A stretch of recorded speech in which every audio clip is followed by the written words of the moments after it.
Hey guys, DJ86.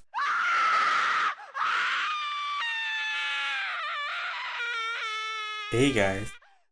Okay.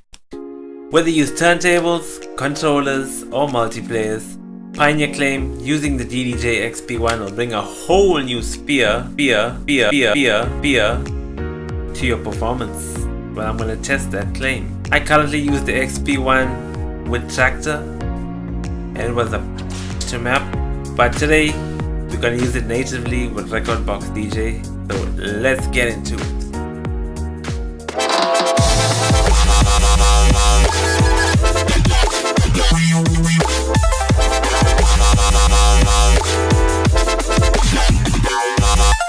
Looking at the build construction, it's Pioneer DJ, and they are known for building sturdy and rock-solid pieces of gear. Except if you are blessed with sweaty hands, then you are prone to having rust with metal pieces of gear. Once the paint wears off, it's rust electric. In this instance, they have you covered. The XP1 chassis is made of a thick, chunky plastic, which looks like it will stand the test of time. Most of the controller is in a matte finish, but the top panel has a glossy finish. This I do not fancy too much. It looks nice and shiny when it is new, but after a few gigs and a bit of abuse, fingerprints and scratches will not be a sight for sore eyes. Looking at the specifications of the unit, it has a width of 333mm, a height of 44mm, and a depth of 237mm with an overall weight of 1.5 kg. It has a pretty low and sleek profile, but it is not the lightest add-on controller by any means. You will, however, have no trouble getting into a backpack or case for transporting it to your gigs. It is USB bus power, so no having to lug around a separate power adapter. There's also a space to add a Kensington lock if you are worried about sticky fingers. Moving on to the features, there are 4 dedicated buttons to switch through different modes for the pads. If you hold the shift key down, it gives the pads a secondary function. The secondary functions are highlighted in the grey below the main performance pads. Hot cue. Firstly, there is a wide array of buttons, but the most noticeable is the 32 RGB backlit pads, which translates to 16 cue points per deck on Rekordbox DJ. The buttons feel rock solid, and in the past 8 months that I've used the controller, there is almost no wear and tear or noticeable use on the pads. Keyboard mode. The keyboard allows you to improvise with sounds and create musical phrases similar to synths or other instruments. You can select a hot cue or create a new one, then trigger it in a different semitone using the pads. I've been using this feature in Traktor for a while now, and it is a custom mapping on Traktor that has allowed me to do this, but it is natively provided on Rekordbox DJ for the XP1. This proves to be a big help in doing tone plays that are more musically sounding to the ear and on the fly. Next up is pad effects. These are basically macro effects where a combination of effects are triggered simultaneously by a single button.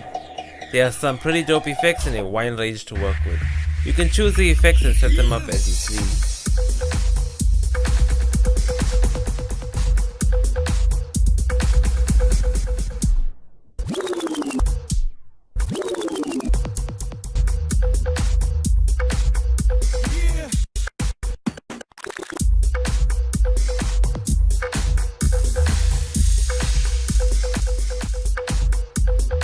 Holding shift and tapping the pad effects 1 button will get you to the second bank of effects swiftly.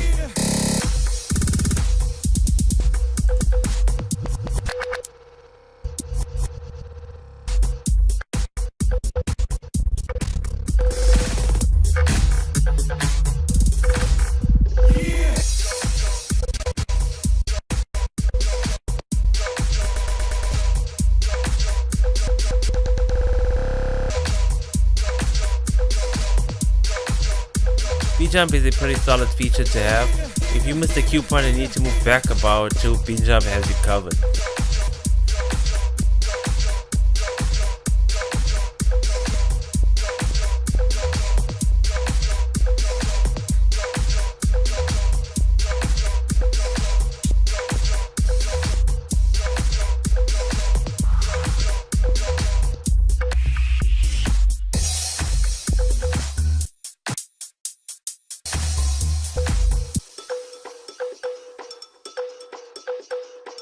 Beat loop. A large amount of unique buttons help provide a quick and easy section of on-the-fly looping.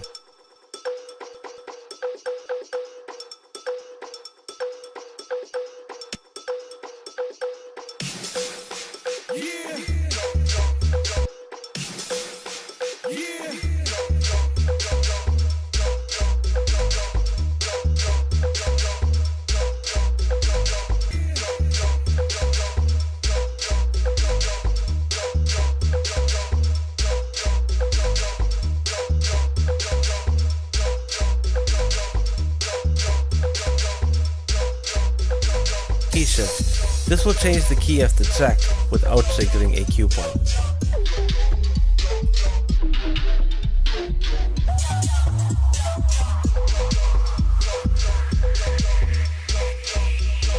Here comes the sampler, 16 pads to get your finger blasting, finger drumming on.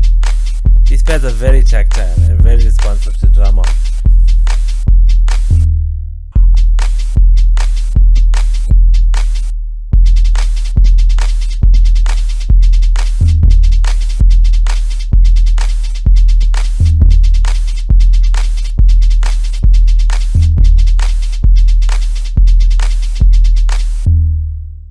Okay, taking a look at the top portion of the controller, we have a large chunky knob, pretty much the only knob on the whole controller.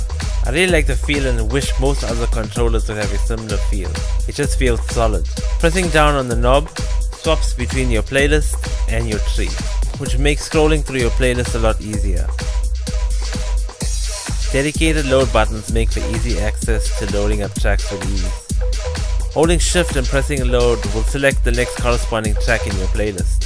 If you have a track playing in deck A and load the same track to deck B, it will automatically sync up to the exact time you're playing on the other side. This is instant doubles. There is a dedicated button for internal mode, which is a lifesaver, especially for those on DVS. When you're dealing with a wonky needle, this button could be a godsend. Holding shift and pressing the internal button will get you back into DVS mode. Using shift with the internal button will toggle between decks 3 and 4. It is also nice to have a dedicated 4-beat loop button. Tapping it will activate it and tapping it again will exit the loop. A manual in and out is also provided.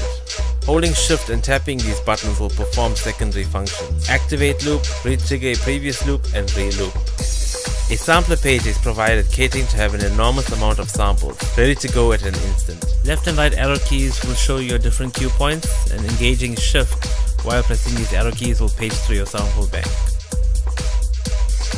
Slip reverse must be held to be engaged. This comes in handy when you need to block out all those motherfuckers as PG level geeks.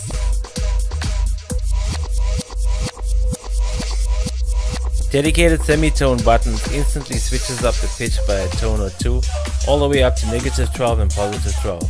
Holding the shift and hitting the plus button will reset your key back to 0. Pressing shift and hitting the minus button will automatically match your key to the opposite deck, providing all your tracks are keyed in the same musical notation. Master tempo works as expected and engages the key lock. Quantize and beat sync have dedicated buttons. Quantize syncs the BPM but does not adjust the track to the grids, whereas beat sync matches the BPM as well as the grid. Silent cue. This feature comes in ideal if you're using DVS.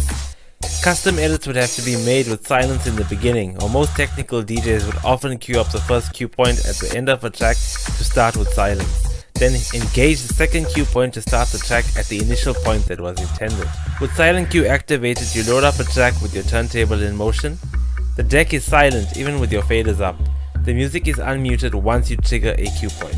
The slide effects have 3 dedicated activate buttons for different banks of effects, with the touch strip engaging the on and off button as you place your finger on the strip, as well as controlling parameters by sliding up and down the strip. There is a whole button below the strip to lock the parameters into place for as long as you need the effect to last. While this looks innovative and fresh, I am not a fan of this implementation of the effects. 3 knobs with the push-down type of encoders would have been far superior than the touch strips. This was a poor design decision in my opinion and my biggest gripe with the XP1. With the knobs added, this unit could have definitely taken the crown for the best add-on MIDI controller. Lastly, pad editor. I can definitely appreciate the pad editor as I've been using Traktor for a long time. Mapping out a controller to your specific needs can be a daunting and painful experience. It definitely takes strong knowledge and patience to get it down. This is where the XP1 shines. You can custom map your controller to your specific needs at the press of a button, and everything will work seamlessly. You can have 8 hot cues, 4 sample pads and 4 loop triggers, and it's all done with the ease through the menu options.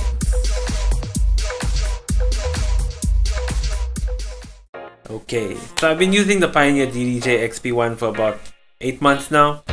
And it's a pretty rock solid controller. Even though I'm using it with Traktor and the custom mapping, which I will link below, it works best with Rekordbox DJ. I'm hoping for XP2 and a bit of no. I recommend picking up a bag for the XP1 because placing it just in your bag is just a no. So this is 86 from 86 TV. Peace out. Till the next time.